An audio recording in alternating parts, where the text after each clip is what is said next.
మీ కుటుంబ సభ్యుల్ని మాట్లాడితే మీరు ఊరుకుంటారా? మీ ఆడవాళ్ళని మాట్లాడితే మీరు ఒప్పుకుంటారా? మీ ఇంట్లో మహిళలు ఒక రకం, మీ సత్యమణులు ఒక రకం, మీ చెల్లెళ్ళు ఒక రకం, బయట వాళ్ళైతే ఇంకొక రకమా?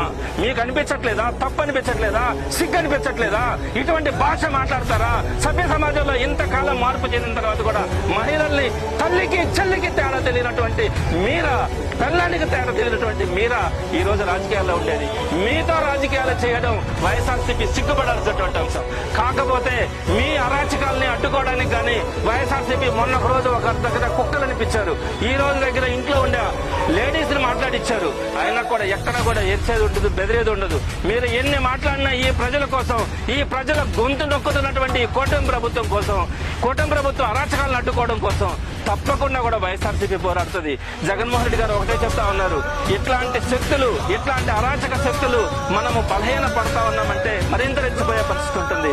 మీరు హుషారుగా యాక్టివ్గా ఉండాలని చెప్పేటువంటి ఆయన ఇచ్చేటువంటి ఇన్స్పిరేషన్ తో తప్పకుండా రాబోయే రోజుల్లో ఈ కూటమి ప్రభుత్వానికి కానీ, ఈ ఏబిఎన్ కానీ, అదేవిధంగా ఈటీవీ కానీ వీరందరికీ కూడా బుద్ధి చెప్పేటువంటి రోజు తొందరలోనే ఉందని మాత్రం తెలియజేస్తా ఉన్నాను.